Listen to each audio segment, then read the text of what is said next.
Guys, so welcome back. If you're new or simply not yet subscribed, I'm Brittany, and please make sure to hit that subscribe button. Before we dive in, I just want to remind you guys of the mystery box giveaway. All you have to do to enter is like the video, make sure you're subscribed, and comment down below what you're going to be for Halloween.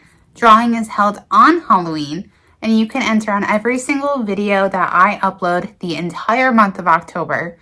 So go ahead and check those videos out after this one. But let's dive into our topic for the day. So throughout history, the town of Kingman, Arizona was used as both a reservation for Native Americans along with being a military base. The town would grow when a section of railroad was routed in that area. The gold rush in Arizona started in 1958, and many people were trying to either be rich or make their lives and their families' lives a little bit better. But these people would tragically be met with sickness and even sometimes death. Kind of like a all risk and no reward. Eventually the men would start mining for silver and bronze, which at one point did become more valuable than gold because it was harder to come across. At one point in the 1800s, a gold miner moved his family and himself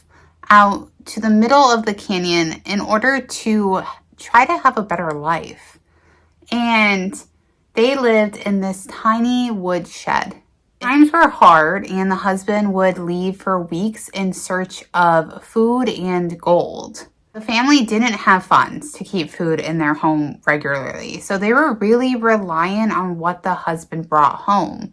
And those rations didn't last long. One day when he was leaving, he kissed his family goodbye, he loaded up on his mule, and he headed out like normal. Weeks and weeks passed, and his wife, Luana, started to worry about her husband because he wasn't back yet, and she had no idea what happened to him. Their food supply was rapidly dwindling until it was gone. Her children would beg her day after day for food because they were starving, but she had nothing to give them. They were literally in the depths of starvation. On top of that, she was worrying about what could have happened to her husband. So she went mad.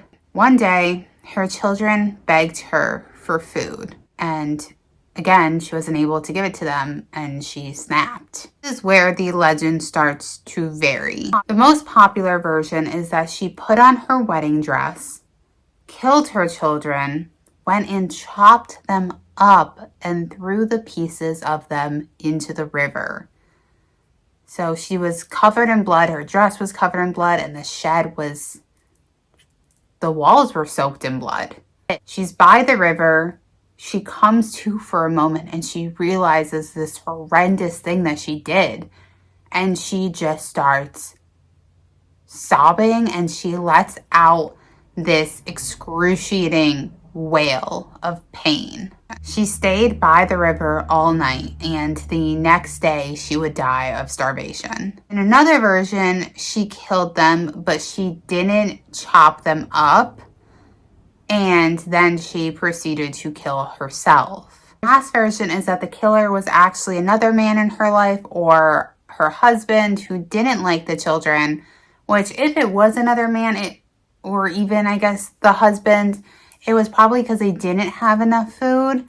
Doesn't make it okay. But then not liking them from my perspective, I feel like. But those versions are extremely less popular than the ones that she literally went mad because of the grief of losing her husband, unknowing what happened to him, the isolation of being alone in that canyon with her children, and the starvation. Canyon is now known as Slaughterhouse Canyon or Luana's Canyon.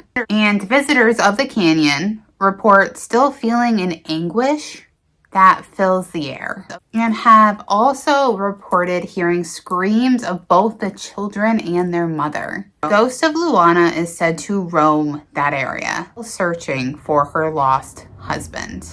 Visitors to Slaughterhouse Canyon have reported unexplained sounds, ghostly apparitions, and this overall feeling of uneasiness. obviously this is all tragic. I mean, it would make sense with such a tragic event to leave some sort of an imprint for the ghost or for their spirits to still be there, or energy to still be there. Let me know what you guys think in the comments down below. Also, if you have any paranormal experiences that you would like to share, either if you have one here or somewhere else, just in general, I would love to hear them. You can go ahead and email me at brittanybriereghost@gmail.com. Make sure to like this video, hit the subscribe button, and until tomorrow, I guess, bye.